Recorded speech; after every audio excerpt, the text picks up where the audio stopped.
DJ বাপি presentation. তখনও হয়তো মা চাটনি দেয়নি, আগেই বলছে।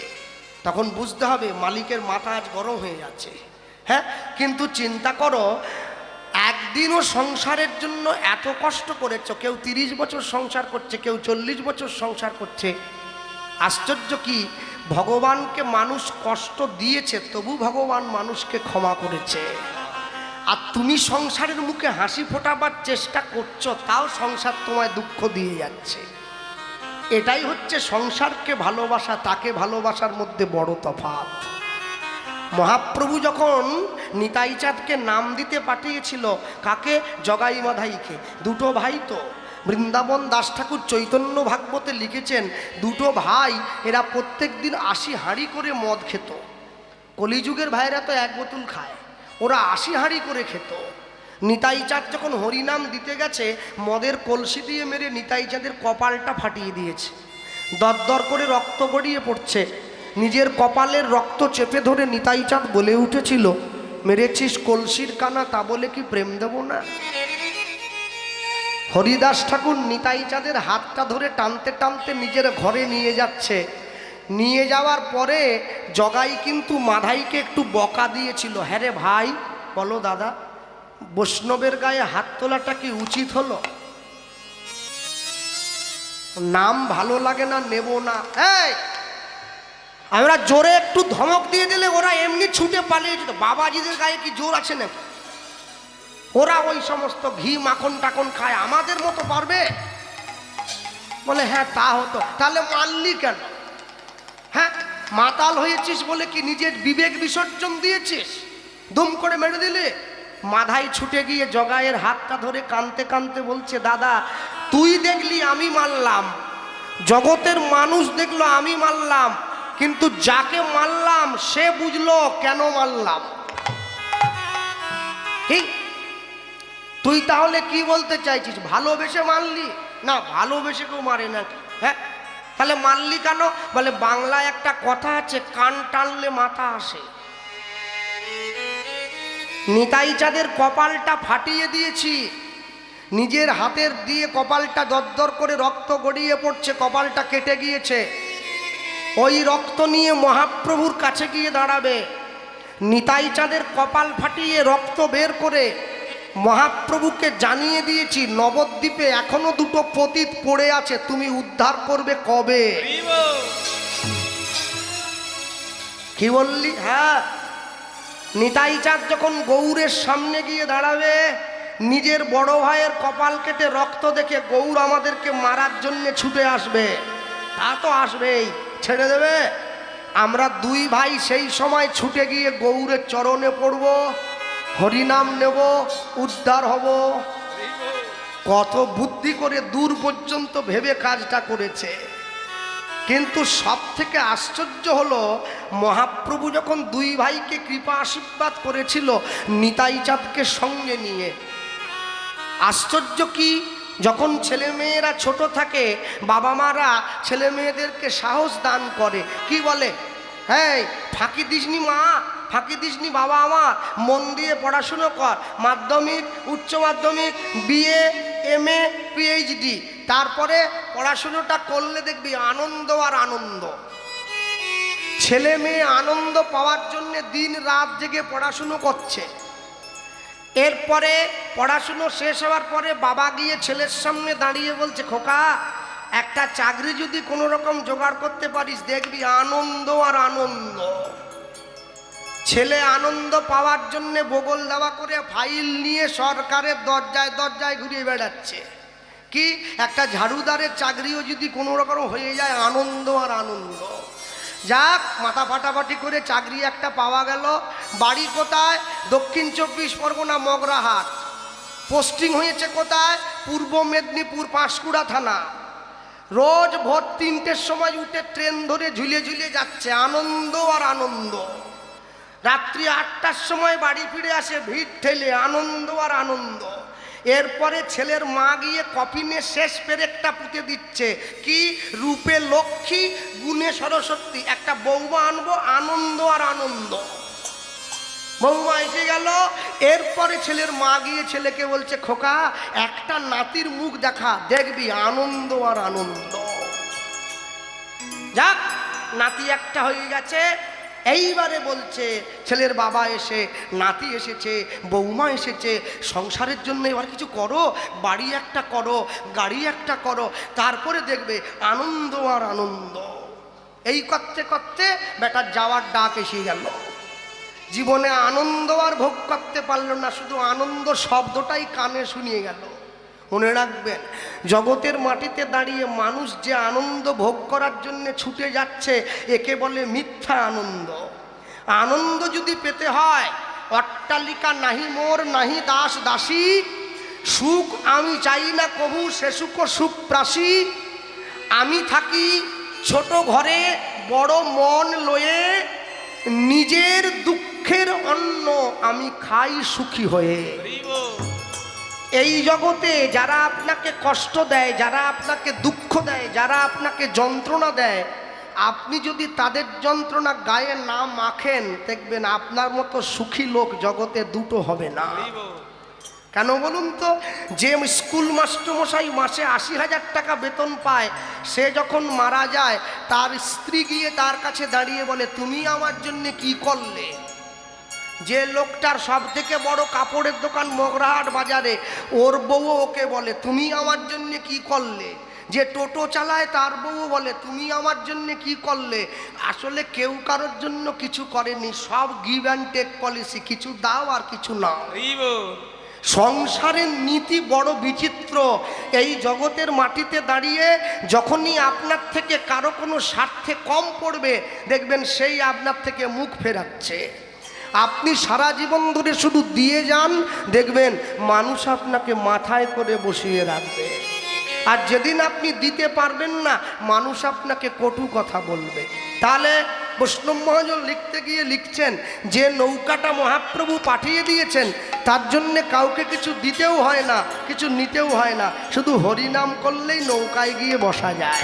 তাই লিখতে গিয়ে লিখেছেন কি, হরিনামের নৌকা খানি শ্রী গুরু কান্ডারি উলুধ্বনি, হরিনামের নৌকা খানি শ্রী গুরু কান্ডারি, হরিনামের নৌকা খানি শ্রী গুরু কান্ডারি, হরিনামের নৌকা খানি শ্রী গুরু কান্ডারি। সংকীর্তন করা বলো দুবাহু পাশারি, ওগো সংকীর্তন করা গেল দুবাহু পাশারি। সংকীর্তন করা দুবাহু পাশারি, ওগো সংকীর্তন করা গেল দুবাহু পাশারি। সব জীব সব জীব পার হইল,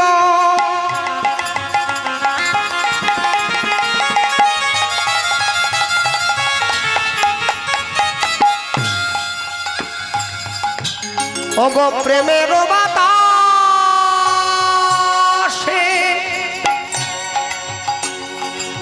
লোচন দাস পড়িয়া রইল আপনার দোষে। ওগো সকল জি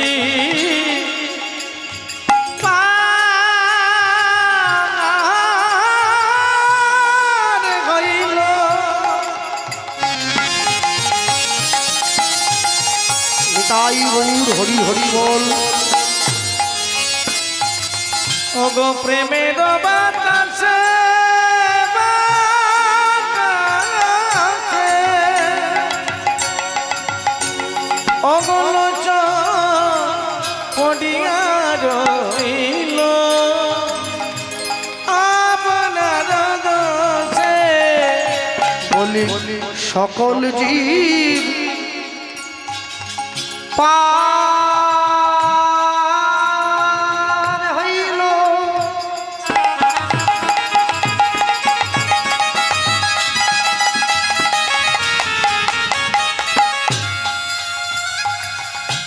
দেখো প্রেমের বাতাসে লোচন দাস পদিয়া রইল আপনার দোষে ওগো সকল জীব সকল জীব সকল জীব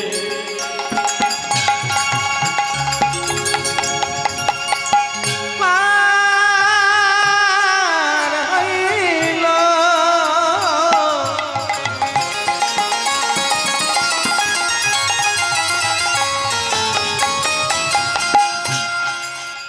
ওগো প্রেমের বাতাসে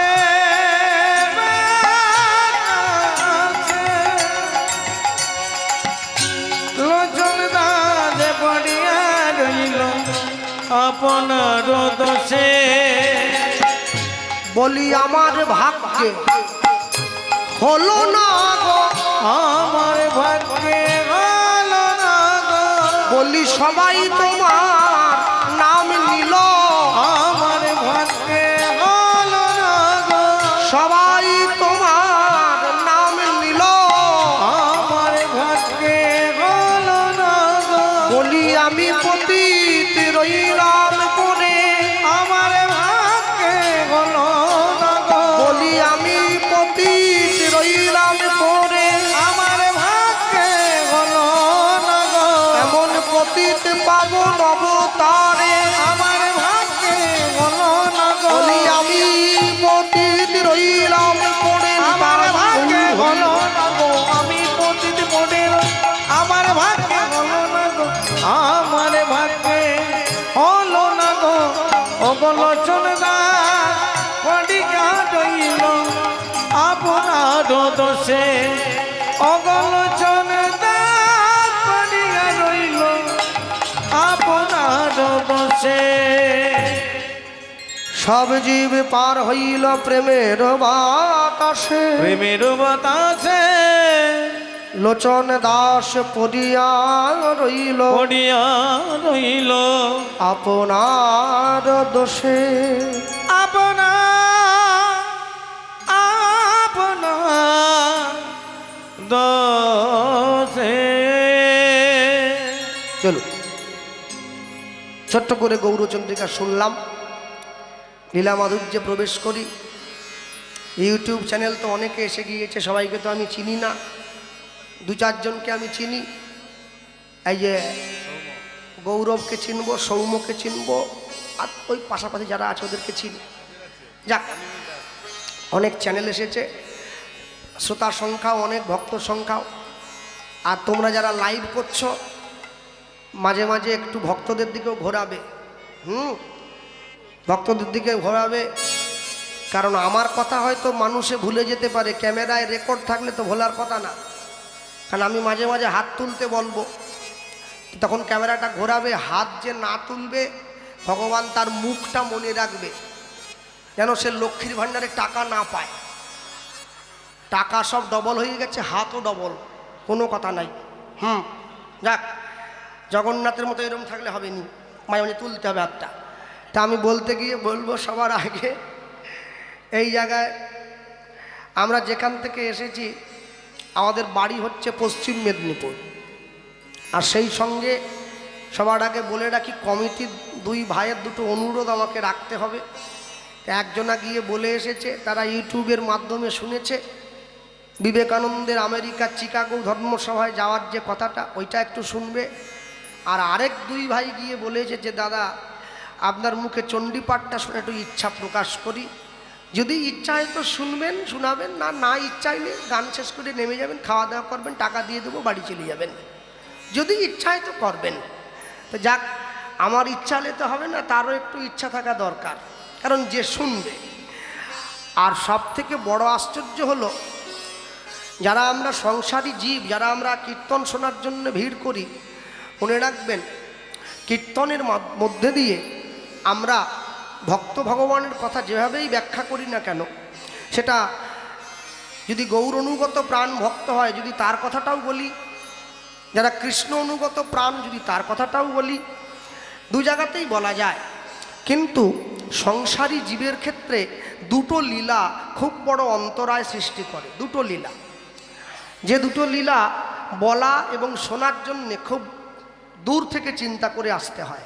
দুটো কি না, একটা হচ্ছে নৌকা বিলাস আর একটা হচ্ছে রাস। এই দুটো লীলা সাধুগুরু বৈষ্ণবরা বলেন যে যদি পারো না গাইবে আর যদি পারো না শুনবে। কেন না, এই দুটো হচ্ছে সর্বসভা মাঝে দাঁড়িয়ে প্রকাশের জন্য নয়, এই দুটো হচ্ছে আস্বাদনের জন্যে। কেন জানেন?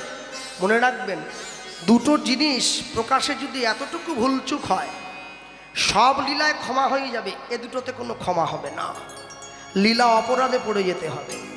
তা আমি এইটুকু বলবো, যেখান থেকে আমরা এসেছি আমাদের বাড়ি হচ্ছে পশ্চিম মেদিনীপুর।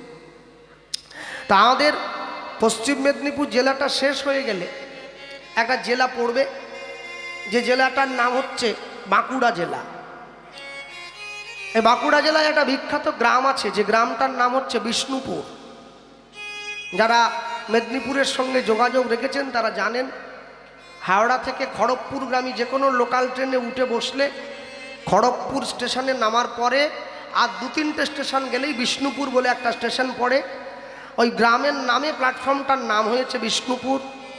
কিন্তু আশ্চর্য কি, বিষ্ণুপুর স্টেশনে নেমে যদি আপনি টোটোওয়ালাকে 20 বা 25 টাকা দেন, তাহলে সে কিন্তু আপনাকে বিষ্ণুপুর গ্রামে নিয়ে যাবে। আর যখনই আপনি বিষ্ণুপুর গ্রামের মধ্যে প্রবেশ করবেন, আপনি প্রবেশ করার পরে দেখবেন ওপরে বড় বড় করে সাইনবোর্ড দেওয়া আছে, আপনি ঐতিহাসিক বিষ্ণুপুরে প্রবেশ করছেন, বড় করে লেখা আছে। কেন ঐতিহাসিক? যখনই আপনি গ্রামের মধ্যে ঢুকবেন, ঢোকার পরে দেখবেন রাস্তার দুদিকে গ্রামের মা বোনেরা বসে আছে, তারা পোড়া মাটির তৈরি জিনিস বিক্রি করছে। মাটির শঙ্খ, মাটির কলসি, মাটির খুন্তি, মাটির হাঁড়ি, মাটির গ্লাস। বিষ্ণুপুরের পোড়া মাটির জিনিস পৃথিবী বিখ্যাত, সবাই জানে, কিনে নিয়ে যায় মানুষ, আসে বিদেশ থেকে। কিন্তু আশ্চর্য কি, এই বিষ্ণুপুরে আরেকটা জিনিস জগৎ বিখ্যাত আছে। আজকে ভালো করে তাকিয়ে দেখুন, আপনাদের মন্দিরে রাধাগোবিন্দ বসে আছেন। এই রাধাগোবিন্দ যে বসে আছে, রাধাগোবিন্দ জিউকে 2 বছর অন্তর হোক, 5 বছর অন্তর হোক, কিংবা বছরে একবার হোক, উৎসবের সময় হোক, তার অঙ্গটা কিন্তু মার্জন করতে হয়, শৃঙ্গার করতে হয়, তাকে সুন্দর করে সাজিয়ে দিতে হয়। কারণ পাথরের তৈরি বিগ্রহ, শ্বেত পাথর, ওটার উপরে ধুলো পড়ে, ময়লা পড়ে যায়। ভগবানকে সুন্দর করে পরিষ্কার করে আবার অভিষেক করে পুনঃপ্রতিষ্ঠা করে সিংহাসনে বসিয়ে দেওয়া হলো, মানুষে ভগবানকে দর্শন করল। আশ্চর্য কি, বিষ্ণুপুরে ভগবানের একটি বিগ্রহ আছে, যে বিগ্রহের নাম হচ্ছে মদন মোহন। এই বিগ্রহ যেমন একদম ধপধপে সাদা, মদন মোহন হচ্ছে একদম কুচকুচে কালো।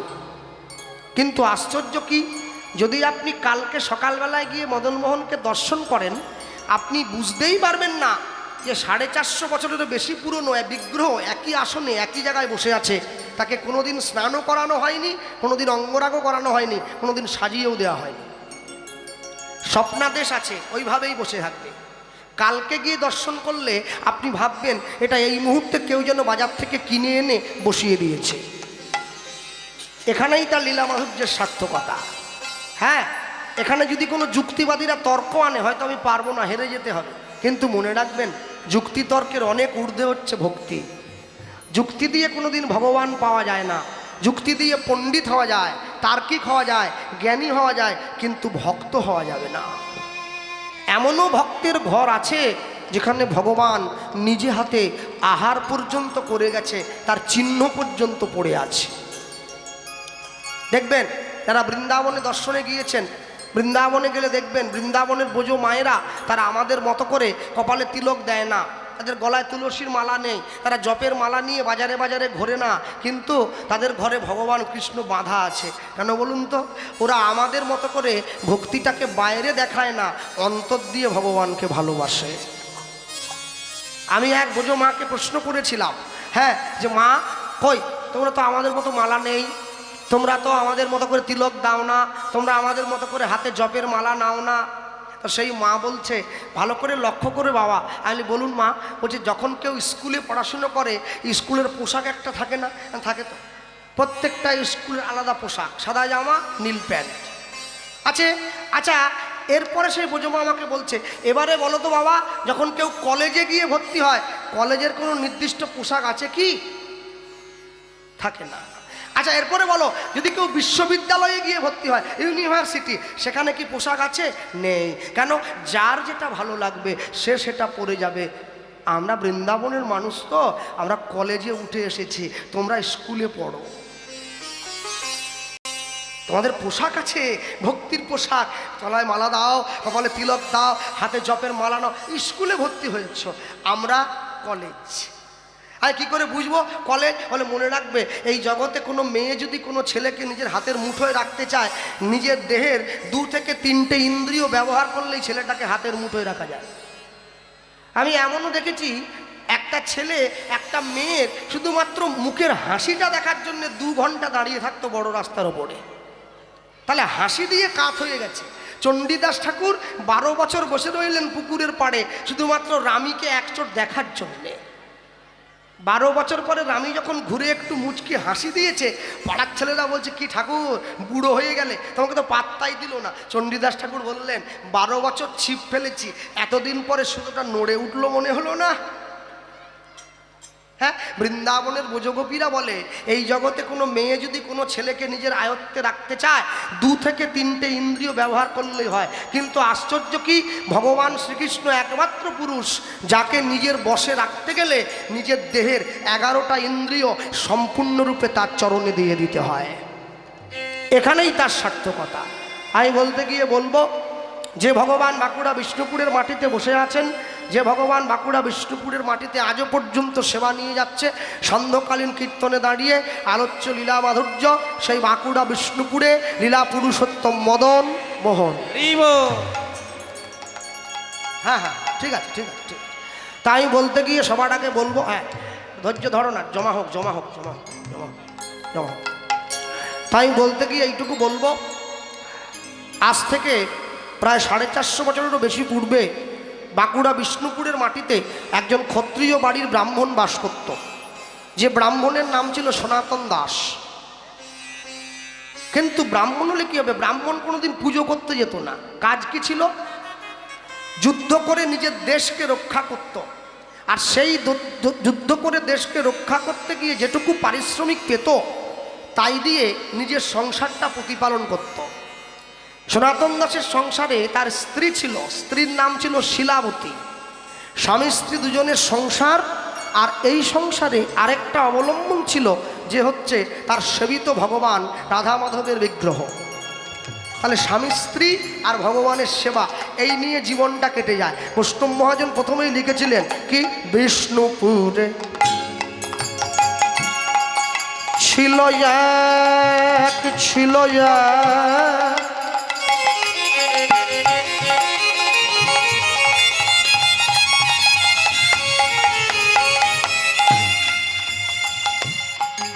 দেখো ক্ষত্রিয় ব্রাহ্মণী দেবদ্বিজে ভক্তি সদাই ভক্ত শিরোমণি তাই গৌর প্রেমানন্দে হরি বল ছিল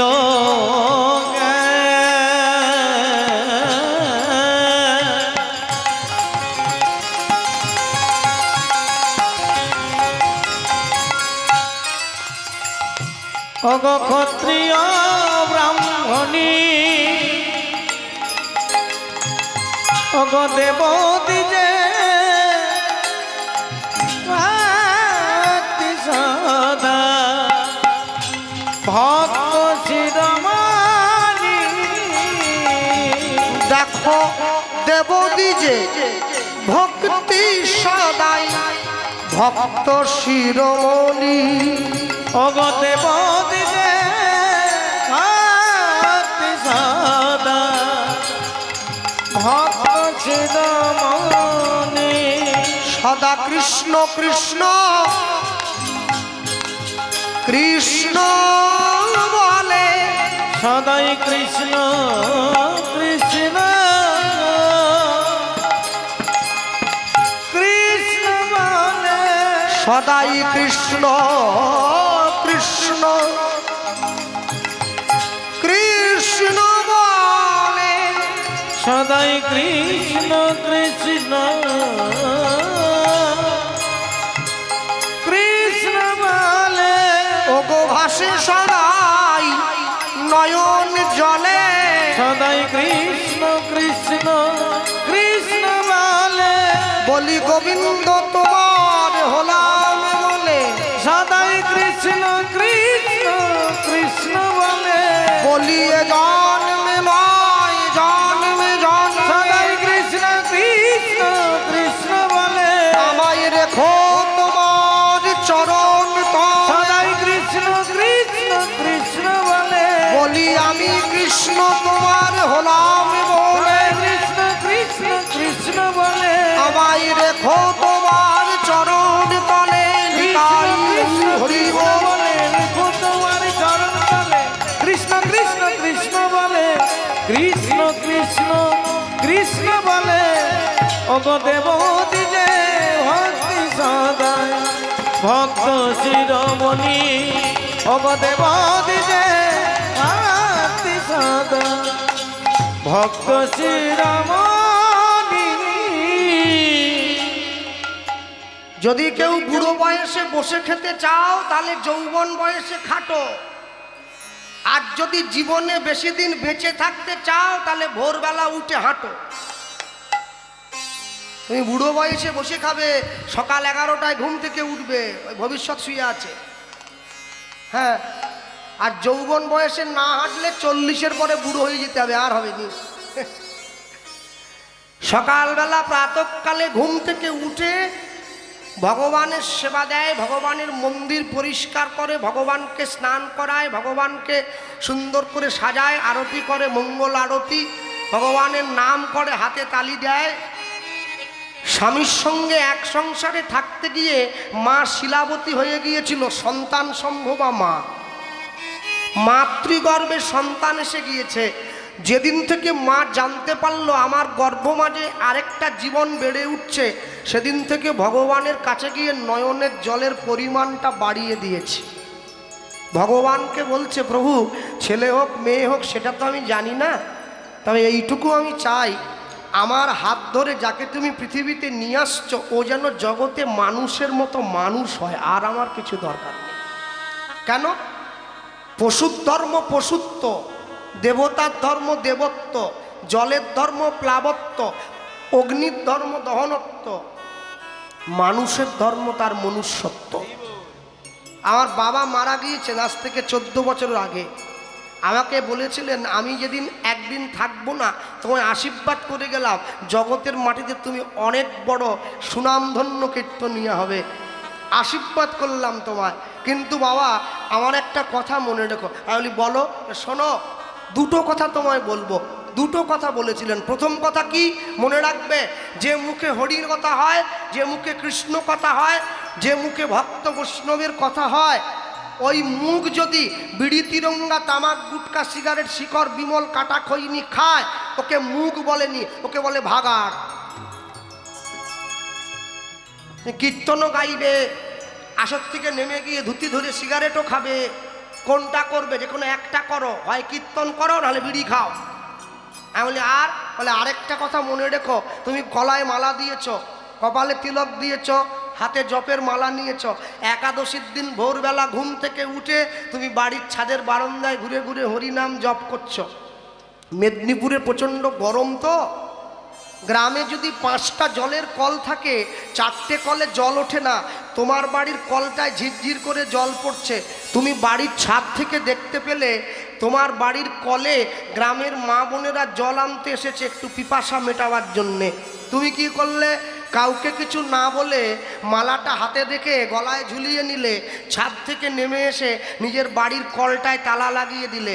মনে রাখবে বাবা, যতই মালা তিলক তুমি করো, শেষের দিনে কিন্তু তোমাকে জল বিনে চলে যেতে হবে।